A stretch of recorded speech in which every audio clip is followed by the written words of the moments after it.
Ondoa vitu hivi kwenye pochi yako, kwenye begi lako, kwenye waleti yako, kabla mambo yako hayajaharibika.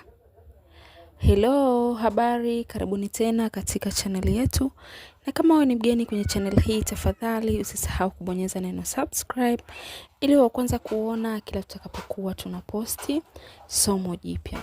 Na moja kwa moja tuende kwenye somo letu la leo, ambapo nitakwenda kukueleza baadhi ya vitu ambavyo inaaminika kwamba vinaweza kuleta mikosi au vinaweza kuleta bahati mbaya katika maisha yako, kama vitu hivi vikiwa vipo katika pochi yako au katika begi yako ambayo huwa unabeba mara kwa mara unapokuwa unaenda kwenye shughuli zako.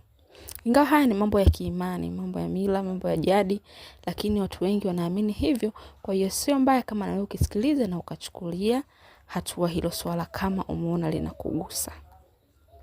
Kwa hiyo baadhi ya vitu ambavyo vinaweza vikakuletea bahati mbaya au vikakuletea nuksi, vikakuletea mikosi, vikiwa viko kwenye pochi yako au bagi yako, ni vitu kama vifuatavyo. Kwanza kabisa, kwenye pochi yako au begi yako usiweke kitu chochote chenye ncha kali.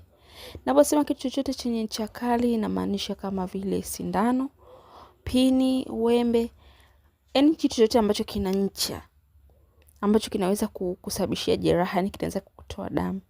Basi kitu hicho usikiweke kwenye pochi yako wala kwenye begi yako. Kitu hichi huwa kinaleta mikosi na bahati mbaya. Hicho ndicho kitu cha kwanza ambacho hakikisha kama unacho kwenye begi yako, una pini yoyote kaitoe, una wembe nenda kautoe. Usibebe kitu kama hicho kwenye pochi yako wala kwenye begi yako unapokuwa unakwenda sehemu yoyote. Utoe haraka sana, vinaleta mikosi. Kitu kingine cha pili ni vitu vilivyovunjika au kuchakaa. Unakuta mtu unatembea kwenye pochi yako, unakuwa mara kwa mara huangalia, unakuta kuna vitu vilivunjika kipo mle. Hakikisha kitu chochote ambacho kina asili ya kuvunjika, hata kama kimevunjika kidogo, kiondoe kwenye pochi yako. Kama kuna kitu chochote kimechakaa, ni kitambaa, ni leso imechakaa, hakikisha unaitupa, unaweka nyingine mpya. Usitembee na kitu ambacho kimechakaa. Kwa kinaleta nishati hasi, kinaleta negative energy, kinaleta mikosi, unaambatana nayo unapokuwa popote unapokwenda. Pia hakikisha kwenye pochi yako au kwenye bagi yako unaondoa vitu vyote vyenye rangi nyeusi. Vitu vyenye rangi nyeusi huwa vinahusishwa na nishati hasi na mikosi katika imani za kitamaduni. Kwa hakikisha kwamba kwenye pochi yako mle haubebi vitambaa vyenye rangi nyeusi au kitu chochote chenye rangi nyeusi, unakitoa. Ondoa haraka kabla hujawa mtu wa majaribio kwamba niliambiwa lakini sikusikia. Kwa hiyo hakikisha umeondoa kitu chochote chenye rangi nyeusi katika pochi yako unayokuwa unatembelea kwenda kwenye mizunguko yako. Kitu kingine cha kuondoa ni pesa zilizochakaa. Inaweza zikawa pesa zilizochakaa au pesa ambazo hazitumiki tena, yani ina maana kwa pesa zilizochoka yani. Pia zinaweza kuleta mikosi na kuleta bahati mbaya na kuzima bahati yako, yani ya kupata pesa mpya, yani kufanya ukapata pesa nyingine. Usitembee na pesa zilizokuta mtu pesa imechanika hata haitumiki tena, ipo kwenye pochi. Pesa za zamani zilishaisha hata muda, zipo kwenye pochi. Kwa hakikisha hautembei na pesa zilizochoka, zilizochanika kwenye pochi yako. Zinaleta nuksi, mikosi na bahati mbaya, na zinazima ile bahati yako nzuri ya kupata pesa mpya.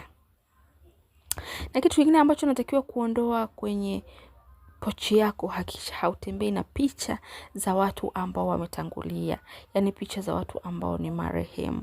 Hakikisha unaziondoa kwenye pochi yako, kwa sababu zile picha huwa zinaleta hisia za huzuni. Na hisia za huzuni huwa zitakufanya wewe utakuwa na huzuni, pia zitaleta bahati mbaya na zitaleta negative energy kwenye maisha yako.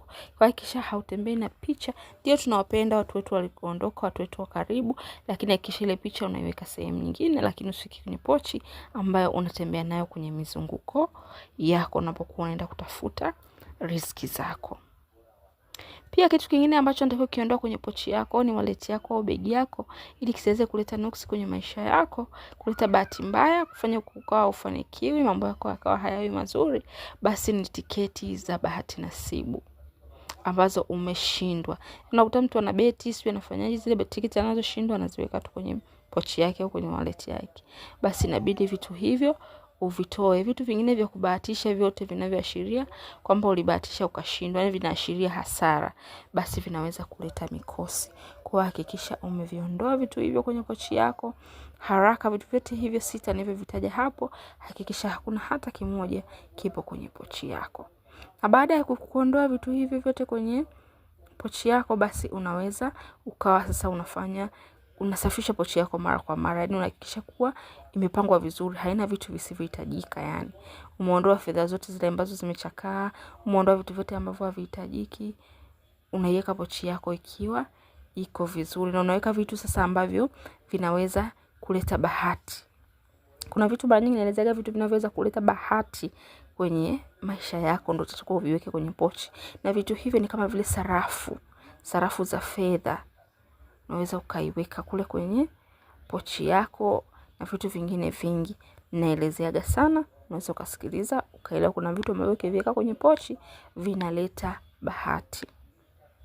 Hakikisha kwamba unachagua vitu vizuri na vitu vyenye maana kuweka kwenye pochi yako. Sio kila kitu tunacha kuweka kwenye pochi. Chagua vitu vizuri vya kuweka kwenye pochi yako ili kuvuta nguvu chanya kwenye maisha yako. Lakini pia napenda kukumbusha kwamba hizi ninazoelezea hapa ni zinatokana na tamaduni na mila na ni mambo ya kiimani.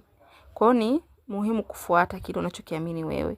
Lakini ukifuata hizi, kwa sababu mila zetu sisi ni wa Afrika, zinaweza zikakusaidia na ukaondokana na bahati mbaya na mikosi, na ukakaribisha nguvu nzuri kwenye maisha yako. Asanteni sana kwa kunisikiliza, lakini pia napenda kusisitiza kama wewe ni mgeni kwenye channel hii, tafadhali usisahau kubonyeza neno subscribe ili uwe kwanza kuona kila tutakapokuwa tunaposti somo jipya.